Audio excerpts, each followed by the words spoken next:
One of the biggest things to watch right now regarding the real estate market is that what's going to happen in the banking sector. Obviously, you guys have heard of the news of SVP Bank collapsing. And Silicon Valley was affected the most with that. And we had Signature Bank, who they were exposed largely into cryptocurrency. And more recently, Republic Bank, where you saw some of the top largest 11 banks get together and deposit some money in order to help them out. And this was really important that they did that for our industry in order to keep the money circulating and also help the real estate market. Now, with Republic Bank being the situation, this does affect the real estate industry, and specifically in the commercial sector. Because in the residential, not as much currently, but in the commercial sector, like office spaces, it's actually been strongly affected, and which Republic Bank started to feel it right now because they were largely exposed in that side of real estate industry and investments.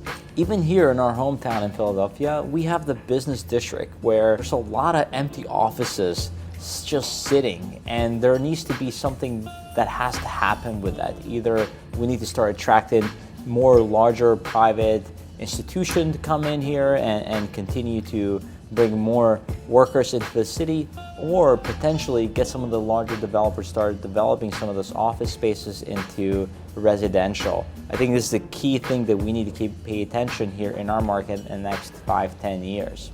When we look at the residential market, we have not been affected as much with the recent bank trouble that we have seen. In fact, with the rates slightly going down below 6%, it actually has helped fuel a lot of the buyers who are on the market that couldn't afford to buy a home to actually get back into the market and secure or lock in some of the lower rates that we've been seeing. Top priority for the Feds, obviously, mortgage rates are so high right now, they're too high, so seeing them come down is going to be important. Most importantly, I think that the inflation rate, it has to be something that we also have to see go down as well. And these are the two top priorities. And with the third one, making sure that there is stable economy throughout. So with the recent news that you guys probably have been seeing, although it's troubling, but it actually helped bring the rates down, which is good for the real estate market. And the other thing is, if we end up going into a recession, I think that's going to have a direct impact on the mortgage rate and lowering them, which is going to be good for the real estate market, especially the residential market, to help a lot of the buyers who are on the sideline, unable to afford homes, be able to afford them and move into their future home. And when we look at the market here in our backyard in Pennsylvania, we do see that the transactions have gone down dramatically from last year. February year to year, they were 23% down.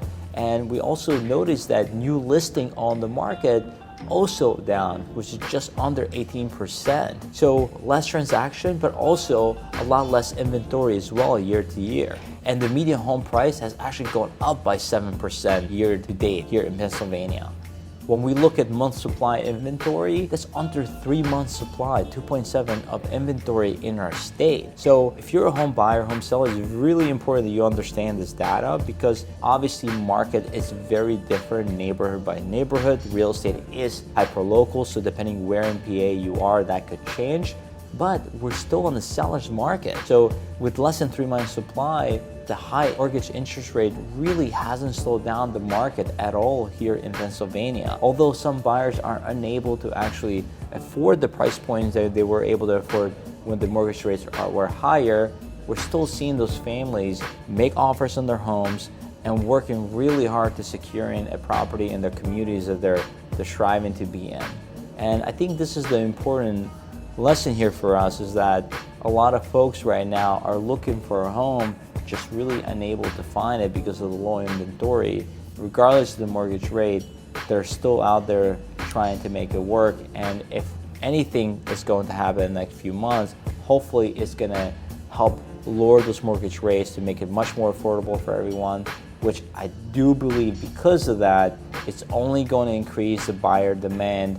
And with the low inventory, who knows what's going to happen to the prices. So we have to pay close attention and take a close look per neighborhood, per state. If you're thinking about buying or selling and you want to talk with a real estate agent, reach out to our team, Q&U, at Compass Real Estate, and we're here to help you.